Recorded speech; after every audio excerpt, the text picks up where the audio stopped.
नमस्कार, मेरा नाम आचार्य कार्तिक है और मैं स्वागत करता हूं आप लोगों का मेरे इस YouTube चैनल पर, जिस पर जो हम लोगों ने सीरीज़ शुरू की हुई है उसके अंदर मैं आप लोगों के ही प्रश्नों के उत्तर देता हूं। अब प्रश्न आया है कि हम कॉरपोरेट में जॉब करते हैं और जॉब के साथ साथ अपने बिजी स्केड्यूल के अंदर स्वस्थ कैसे रह सकते हैं, योग को किस प्रकार कर सकते हैं। तो ये बहुत ही अच्छा प्रश्न है। बट अगर आप योग को इस पर्सपेक्टिव से सोचते हो कि मुझे डेडिकेटेडली 1 घंटा देना है, मुझे अपने बिजी स्केड्यूल से निकालना पड़ेगा टाइम, तो आप यहाँ गलती कर रहे हो। अगर आप निकाल भी लोगे तो ज़्यादा से ज़्यादा महीना, 2 महीना, 3 महीना, जैसे हम जिम के लिए टाइम निकालते हैं, जैसे हम कोई एक्टिविटी के लिए टाइम निकालते हैं, सेम आप उसी तरीके से टाइम निकालने की सोचोगे। बट अगर इस साइकोलॉजी को थोड़ा सा चेंज कर दिया जाए तो कि आप अपने ऑफिस में बैठे हुए ही योग को कर सकते हो अलॉन्ग विद योर वर्क, जिससे आपके एफिशिएंसी बढ़ेगी काम में, जिससे आपकी इफ़ेक्टिवनेस बढ़ेगी काम में, जिससे आप और ज़्यादा अच्छे प्रोडक्टिव आइडियाज़ को जन्म दे सकोगे। ऐसा कर दे तो देखिए और समझने की कोशिश करिए कि जो योग है वो एक कन्फाइंड नहीं है कि हमें एक कमरे में ही रहना है और हमें इस तरीके से ही काम करना है। बिल्कुल नहीं है। योग एक जीवन शैली है कि आप उस चीज़ को अपने जीवन में उतारो और फिर काम करने की कोशिश करो। फॉर एग्ज़ाम्पल, आप कॉरपोरेट में जॉब करते हैं तो आपका मोस्ट ऑफ द टाइम जो है वो बैठने में जाता है, ठीक है। बैठे हुए आपको ये महसूस होने लग जाएगा कि आपका वजन बढ़ रहा है, आपकी कमर में कोई ना कोई दिक्कत आ रही है, गर्दन में कोई ना कोई दिक्कत आ रही है, आपके विचार बहुत ज़्यादा डल होते जा रहे हैं। हम अभी शारीरिक अवस्था की बात कर रहे हैं क्योंकि most of the people are stucked in their physical bodies. इसका मतलब ये है कि लोग शारीरिक चीज़ों के अलावा कुछ सोच ही नहीं पाते। अच्छा कपड़ा पहनना है, अच्छा खाना खाना है, अच्छे तरीके से रहना है, अच्छे एनवायरनमेंट में रहना है, इसके अलावा कुछ सोच ही नहीं पाते। विचारों की तो कोई बात ही नहीं करता, आध्यात्म की तो कोई बात ही नहीं करता, अपनी खुशी के लिए कुछ करना है वो तो कोई बात ही नहीं करता। इसीलिए मैं पहले शारीरिक लेवल पर बात कर रहा हूँ। उसके अंदर क्या है कि आप जब शारीरिक लेवल पर रहते हो तो आपकी कमर में दर्द, घुटनों में दर्द, गर्दन में दर्द, दांत में दर्द और न जाने क्या क्या चीज़ें होती रहती है। चश्मा भी लग जाता है, स्क्विल्टनेस मतलब बहंगापन भी आंखों में आ जाता है ज़्यादा अत्यधिक सोचने से, नींद ना पूरी करने से।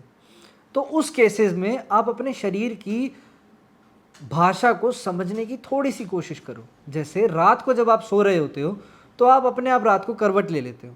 क्या वो करवट आपने ली है या आपके शरीर ने ली है?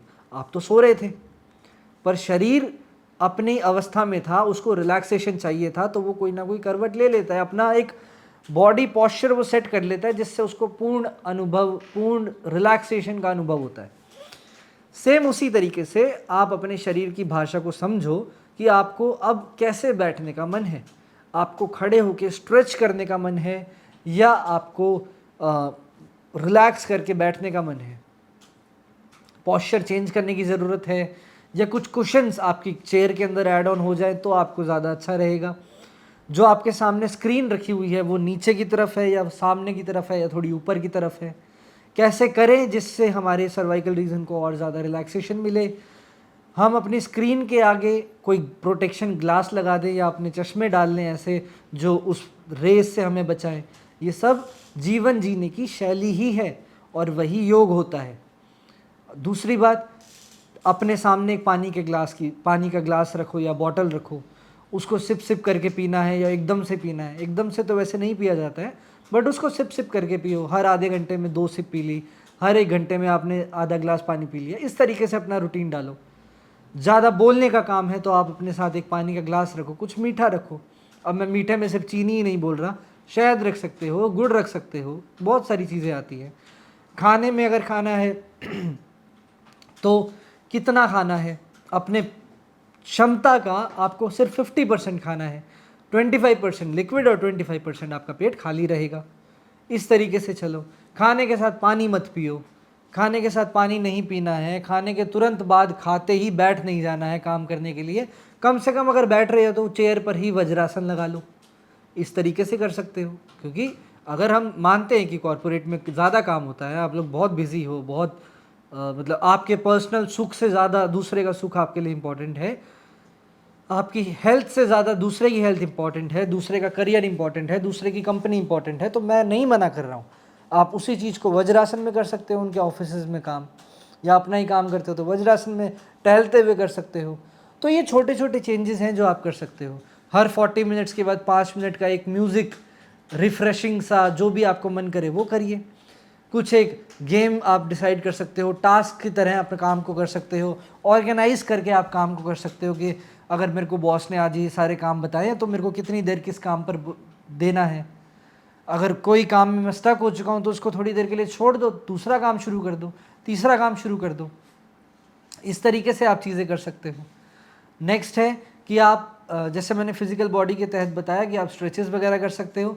फिर आप 5-5 मिनट के प्राणायाम कर सकते हो जिसमें आपको ब्रीदिंग को बिल्कुल नॉर्मल और दिमाग को बिल्कुल रिलैक्सेशन मिलेगा।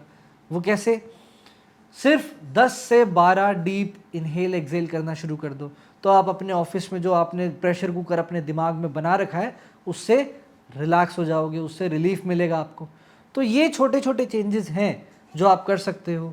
टाइम टू टाइम अपनी आईज़ वॉश करना शुरू कर दो। आई पैक लेकर आ जाओ जो आप अपनी आँखों पर ड्यूरिंग योर लंच आवर्स रख सकते हो ताकि आपकी आँखों को रिलैक्सेशन मिले। ठीक है, नेचर के साथ वॉक करो। अपने डेस्क पर एक प्लांट रखो जिसमें आपको इंडोर प्लांट रखो जो ऑक्सीजन की सप्लाई आपकी तरफ पूरी रखे। तो ये छोटे छोटे चेंजेस हैं जो आप करके अपने कॉरपोरेट बिजी स्केड्यूल में भी स्वस्थ हो सकते हो, या फिर यूं कहो अगर स्वस्थ नहीं हो सकते तो कम से कम बीमार तो नहीं पड़ोगे। जो आपकी मानसिक अवस्था आज है उससे आपको बहुत ज़्यादा रिलीफ देखने को मिलेगा। धन्यवाद।